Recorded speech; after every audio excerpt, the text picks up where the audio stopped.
कोकणात आणि कोकणातली भूतं ही खूपच फेमस.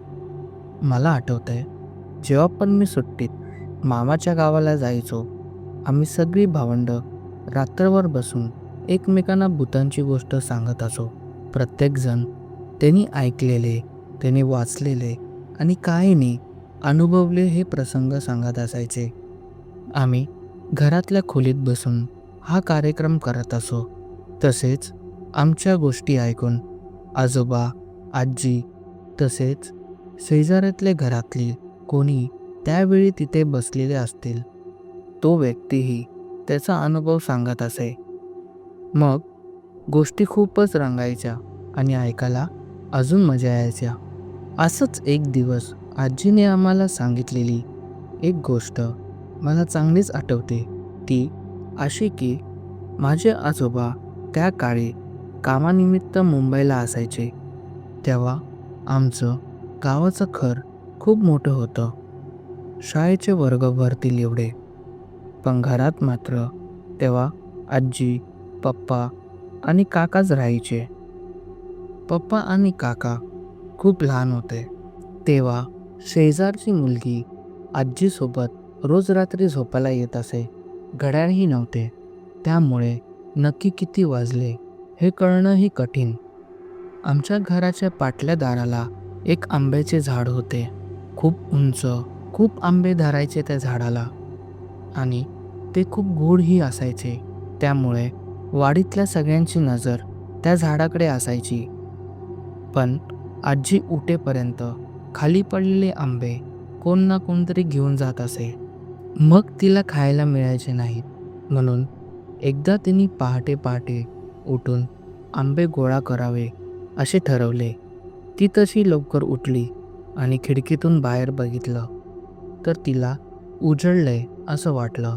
मग तिने शेजारी झोपलेल्या मिनूला, जी तिच्याबरोबर झोपायला यायची, तिला पण उठवलं आणि बोलली, "मिन्या, उठ, उजळलंय असं वाटतंय. चल, कोणी यायच्या आधी आंबे गोळा करू आणि आणू." मग काय, मिनू पण उठली. पप्पा आणि काका दोघेही गाढ झोपले होते. दोघेही पाटल्या दाराला गेल्या. आजीने हळूच दाराला बाहेरून कडी लावली. बाहेर थोडा उजेड तर दिसत होता. दोघी आंब्याच्या झाडाजवळ गेल्या तर भरपूर आंबे पडलेले होते. दोघी ते वेचू लागल्या. त्यांची ओटी भरली तरी आंबे काही संपत नव्हते, अजून पडत होते. इतक्यात आजीला काठीचा आवाज आला आणि जणू काहीतरी त्यावर कोणी घुंगरू बांधलेत असे तिला जाणवले. आजीने आवाज ऐकला, पण आंबे वेचण्याच्या नादात तिने दुर्लक्ष केला. परत आवाज आला. आता मात्र आजी सावध झाली, कारण आंबे सुद्धा जास्त पडत होते. मिनू घाबरेल म्हणून, "मिन्या, चल, मॉब झाले आंबे, उद्या येऊया," असे बोलून पाटल्या दाराची कडी काढली आणि दोघी आत आल्या. तसा तो घुंगराचा आवाज हळूहळू कमी झाला. आजीने आंबे टोपलात टाकले आणि हातपाय धुवून अंथरुणात झोपली आणि मिनूला म्हणाली, "मिन्या, मेल्या, उजळला नाही अजून. मध्यरात्र हा चांदणा पडलाय म्हणून उजळलंय असं वाटलं. ती त्याची वाट होती आणि आपण त्याच्या वाटेवर आंबे गोळा करत आहोत, म्हणून आंबे पण मॉप पडत होते. नशीब आपलं चांगलं म्हणून माका सुचला, नाहीतर आपलं काय खरं नव्हतं." आमच्या घराच्या पाटल्या दाराच्या आंब्याकडून देवदाराची जाण्याची वाट होती, म्हणजेच आत्ताही आहे. आणि या दोघी त्याच्या वाटेवर आंबे गोळा करत होत्या. त्यामुळे त्याची वाट अडल्या गेली. त्याने 2 वेळा इशारा केला, पण आजी, नशीब चांगलं की ती दुसऱ्या इशाऱ्यावर सावध झाली. असं म्हणतात, देव जरा हा गावाचा राखणदार असतो. हातात घुंगराची काठी, गुडघ्यावर धोतर आणि डोक्यावर पगडी, हा पेहराव तो मुख्यत आढळतो. काही वेळी सरपटणाऱ्या प्राण्यांच्या रूपातही त्याचं दर्शन होतं असं म्हटलं जातं. कोकणातल्या प्रत्येक गावात एक महापुरुष आणि एक ग्रामदेवाचे मंदिर असायचे. हे दोन्ही मंदिरामधले रस्ता म्हणजेच देवांचा यायचा मार्ग. गावाच्या एक वेशीपासून दुसऱ्या वेशीपर्यंत असा ह्यांचा ठरलेला मार्ग असतो. त्या मार्गात कोणी अडथळा आणला अथवा काही चुकीची गोष्ट करण्याचा प्रयत्न केला तर तो त्यांना योग्य ती शिक्षा देतो. एकदा वाट चुकला तर त्याला योग्य ती दिशा देण्याचे काम ही देवचार करतो. शक्यतो तो कोणालाही हानी पोचवत नाही, पण जर कोणी त्याच्या वाट्याला गेला तर त्याचं काहीही तो करत नाही. खरं खोटं देव जाणे. एकदा गावातल्या एक आजोबांनी त्याने स्वतः अनुभवलेला एक किस्सा सांगितला. तो असा: एकदा ते तालुक्याच्या कामाला दुसऱ्या गावात गेले होते. तेव्हा त्यांना तिथून परत येताना खूपच उशीर झाला, म्हणजे अगदी रात्र झाली. त्यांची शेवटची एसटी पण चुकली. मग काय, चालत जाण्याशिवाय त्यांच्याकडे पर्याय नव्हता. आमचे गाव पण तिथून 7-8 किलोमीटरवर तर असेल. त्या काळी रस्त्यावर लाईटही नसायचे, त्यामुळे रस्त्यावरून चालताना अंधार गुळूप असायचा. पण आजोबा खूपच धृष्ट. अर्ध्या रस्त्यापर्यंत कोण ना कोण त्यांच्याबरोबर होतं. नंतर पुढे फाटा लागला आणि तिथे एक रस्ता दुसऱ्या गावाकडे आणि एक रस्ता आमच्या गावाकडे जात होता. आता मात्र आजोबा पुढे एकटेच जाणार होते.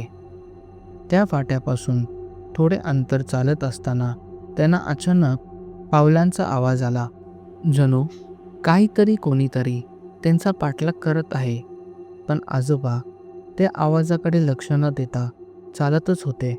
त्यांना थोडाफार अंदाज आलाही होता, घर यायला अजून वेळ आहे. एव्हाना मध्यरात्री झाली होती. त्यांनी मुख्य रस्ता सोडला आणि ते पाय वाटायला लागले. ती वाट मालावरून घराकडे जाणारी जवळची वाट होती. ते कुठेही न थांबता झरझर चालत होते. पण मध्येच ते वाट चुकले. कशी हे त्यांना पण काही समजलं नाही. ते परत फिरून त्याच जागेवर येत होते. बहुतेक त्यांना चकवा लागला होता. आजोबांना काहीच कळत नव्हतं काय करावं ते. त्यांनी कुलदेवतेला साकडा घातला. तेवढ्यात त्यांना अचानक एक उंच धिप्पट माणूस भेटला आणि त्याने "तुम्ही इथे कसे?" बेघर प्रश्न केला. तेव्हा आजोबांनी त्या माणसाला सगळी हकीकत सांगितली. तेव्हा त्या माणसाने आजोबांना बोलता बोलता कधी त्यांना घराजवळ सोडलं हे आजोबांना कळलंच नाही. आजोबा पण समोर घर बघून खुश झाले आणि ते त्या माणसाला काही बोलणार इतक्यात तो माणूसही जागेवर नव्हता, म्हणजेच अचानक गायब झाला. आजोबा थोडे गोंधळले आणि घरापर्यंत पोहोचवल्याबद्दल त्यांनी कुलदेवतेचा आभार मानला. पण तो माणूस कोण होता हे मात्र आजपर्यंत एक रहस्य आहे. अजून एक गोष्ट मला माझ्या काकीने सांगितलेली मला आठवते. एकदा काका आणि त्याचा मित्र दोघे रात्री जंगलात शिकारीला गेले होते. त्याचे मित्र एका बाजूला आणि काका त्यांच्यापासून थोड्या अंतरावर बसले होते. खूप वेळ झाला तरी त्यांच्या हाताला काहीच लागले नाही. काका तिथे बसलेला. त्या झाडाच्या बाजूला मंदिर होते.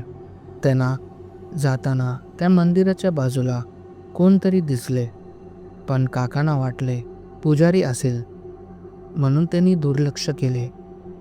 कारण कधी कधी तो पुजारी मंदिरात झोपत असे. काका निराश होऊन जात असताना त्यांच्या कोणीतरी पाठलाग करत आहे असं त्यांना जाणवले.